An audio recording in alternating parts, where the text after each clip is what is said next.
Have you ever been scammed before? Type yes or no in the comment. If it haven't happened to you, maybe it's happened to maybe your family, maybe your friends. In today's episode, we're going to talk about some of the common scams maybe you're aware of, or this is something new that gives you an aha moment.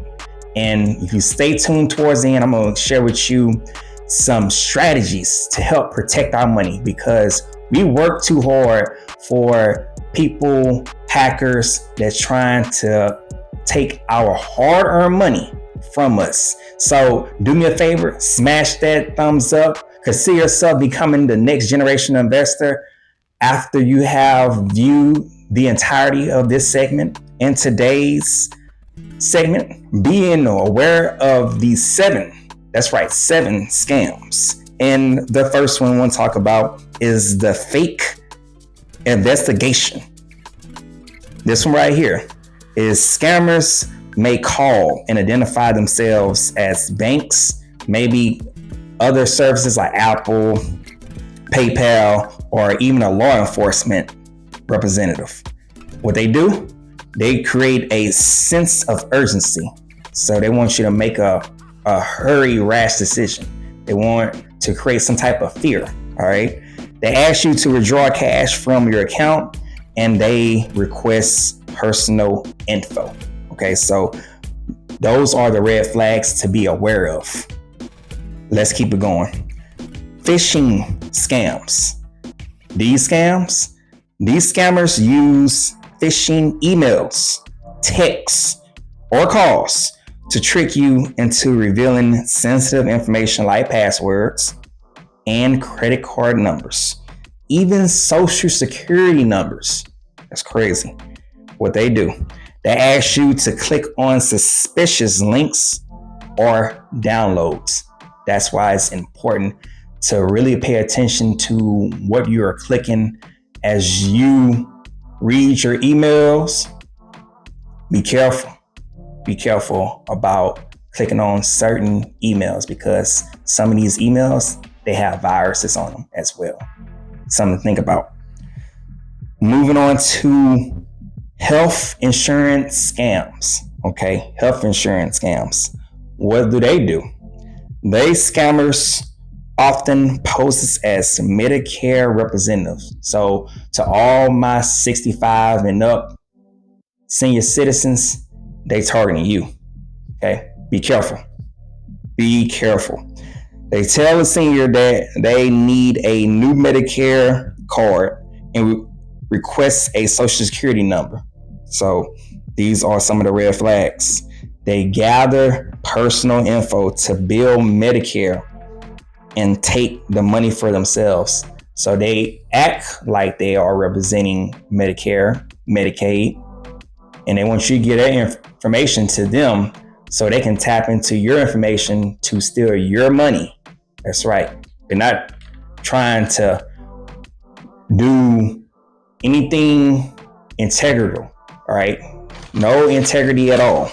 We're talking about taking advantage of the elderly, and I do not like that. It's one thing about our babies, it's nothing about our elderly. We got to protect our elderly, which move on to investment scams. This is one right here. Whether you have stocks, and definitely whether you have crypto, this one, pay attention to this one. Investment scams. Scammers promise unusual high return on investments, often with a sense of urgency. Like I said, they want you to make a rash decision. They don't want you to really think about this. Hurry up, make a decision. That's a red flag. To invest quickly. All right. Unsolicited investment opportunities. Another red flag. And another red flag, guaranteed high returns with little to no risk. All these are red flags when we're talking about investment scams. If it's too good to be true, it probably is. All right. So that is something to think about, especially for all my crypto holders. Whatever crypto you hold, Bitcoin, Ethereum, XRP, you already know how I feel about that. And all these other coins, look out for people trying to take that money from you. Moving on to romance scams. These scammers, they create fake online profiles. And once trust is established, they ask for money or personal info. If you are familiar with the show Catfish, put a yes in the chat.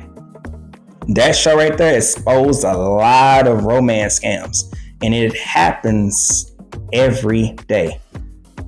The Tinder Swindler, that was on Netflix. Watched that a few years ago.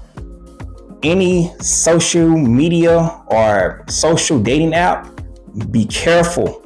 For all my singles out there, be careful, because you have a lot of catfish out here. People posing like they are not who they say they are. Okay, they want to give you this illusion, and these are some of the red flags to look out for. There's much more, but I'm going to keep this briefly. Their profiles with minimum information. They don't like to show or let people know too much about them. That's a red flag. Another red flag, they avoid video calls. All my FaceTime users, that's something you got to think about, even if you got an Android. In-person meeting. So they're not trying to meet you in person. They have no desire to meet you in person. They have no desire to be on any type of FaceTime or video chat, video call, because they already know that they are catfishing you, and they're trying to weave you in to get your personal information and ultimately get your money. They don't care nothing about you. They sweet talk you as much as they can and make all these false promises. Be careful, romance scams. Let's move on to tech support scams. What do? Scammers pose as tech support representatives claiming your device is affected with malware or viruses. That is a red flag. What they do, they will ask for remote access, another red flag, to your computer or payment for fake service. If that rings a bell, all these are red flags. You've been scammed by a tech support, or I should say a fake tech support. So that is something to consider. And as we get to the last one, Grandparent Scam. This one right here, what is this? This scam usually involves perpetrators calling or emailing seniors pretending to be a family member in trouble, or a fake lawyer representing that relative. Okay, so these are some of the signs to be aware of. Okay, they're going to call you saying, "Don't tell mom, don't tell dad, I'm in trouble. Can you send me money?" That's a red flag. That is a grandparent scam. And like I said earlier, and I say it again, we have to protect our senior citizens. Just like our babies, we got to protect our senior citizens, because they are most vulnerable when it comes to these scams. But people every day get scams. Young, old. I've gotten scammed years ago where I could really understand what was going on at the time. So don't be afraid, but be aware. And these are the strategies I want to leave you with. If your gut tells you something isn't safe, you got to listen to it. God gives us intuition. Some people call it, I call it the spiritual discernment. Okay, you have to listen to your gut. If it's too good to be true, it probably is. Listen to your gut. Moving on to use stronger passwords. You got to have a strong password to keep these hackers away. Nothing that can be easily accessible. So whatever they could be, definitely consider stronger password for internet usage. Moving on, tracking your phones. They do have Track My iPhone, but you can track your phones. I'm talking for those who who always maybe be on the go. Okay. But it's important to know your whereabouts anyway. Like I said, it's family, friends. It's important to be in the knowing. So definitely consider having some type of tracking on your phone. And that is going to help not just alleviate the issue, but we're talking about trying to prevent things from happening. So got to be smart about it. Moving on to having a code word. Maybe you, your family, your friends, something that only you and your family says to each other. Or maybe something you and your friend says to each other. Got to have a code word. And that's another indicator that'd be like, you know what? Something ain't right, because they don't know the code word. They don't speak the same language we speak. So that is something that you can work on with family and friends. And before I close out, read everything. That is something that that's what I've been working on. As far as whether I'm getting something in the mail or email, really reading the fine print before you make a decision. Because these hackers, these scammers, they want you to make a rash decision. They want to speed you up, put you in the fear, put you in the urgency to make a decision that will impact not just you, but your future, and definitely maybe your family's future if you got a family. So those are something to consider when you're looking at how these scammers are operating. Like I said, protect your money, protect your assets, protect your family.